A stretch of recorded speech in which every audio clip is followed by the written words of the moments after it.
Pour terminer ce rappel, nous allons voir comment trouver les zéros d'une fonction polynomiale, soit avec la méthode de factorisation ou avec la formule des zéros quadratiques.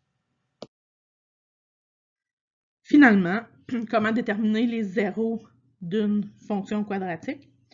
Ben, il y a la formule quadratique. Donc, pour déterminer les zéros, je mets ça égal à 0. On se souvient que c'est ax2 plus bx plus c. Ma belle petite formule que vous savez sûrement par cœur. Moins b plus ou moins racine de b carré moins 4ac sur 2a. Donc, j'espère que vous la savez par cœur. Si vous ne la savez pas par cœur, mais apprenez-la, c'est une belle petite chanson. Ça s'apprend tout ça. Je remplace mes chiffres. Je le fais une fois avec le plus, une fois avec le moins, et j'obtiens mes deux zéros qui sont 2 et 8. N'oubliez pas, quand on écrit comme ça, x élément de 2,8, il faut toujours mettre le plus petit en premier. Deuxième méthode, par factorisation. Donc, voilà. Je reprends la même chose. Je vais faire une simple mise en évidence de moins 2. Ensuite, je cherche deux nombres tels que, quand je les additionne, ça donne moins 10. Quand je les multiplie, ça donne 16.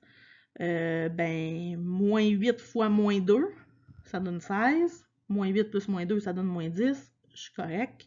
Ce qui veut dire que j'obtiens, et là je les rentre à l'intérieur, tout simplement, x moins 8, x moins 2, les deux chiffres que j'ai trouvés. Ensuite, pour que ça soit égal à 0, ben mon moins 2, je peux l'envoyer diviser l'autre bord et ça n'a plus à rien. Là. Divisé par moins 2, ça me donne 0 encore.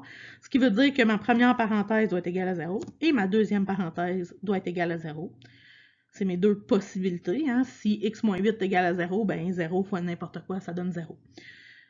J'envoie mon 8 de l'autre côté. Donc, j'obtiens 8 et 2. Donc, je vais écrire ma réponse comme ceci. Donc, vraiment important de se souvenir de sa formule des zéros. Et juste un petit rappel, on utilise aussi cette méthode-là, ou une des deux, lorsqu'on veut résoudre un système d'équations du second degré à deux variables. On met nos deux équations égales, on ramène toutes du même côté égal à 0, et on utilise une des deux méthodes.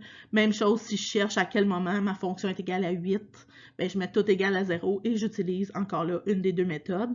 Faites attention, par factorisation, des fois ça n'arrive pas juste, donc là, il faut se tourner vers la formule quadratique. La formule quadratique marche toujours, toujours étant quand il y a des zéros. Hein, on s'entend que si racine de b carré moins 4ac donne une... b carré moins 4ac, si ça nous donne un négatif, c'est parce qu'il n'y aura pas de zéro, tout simplement. Voilà, donc c'est ce qui complète le rappel sur la fonction quadratique.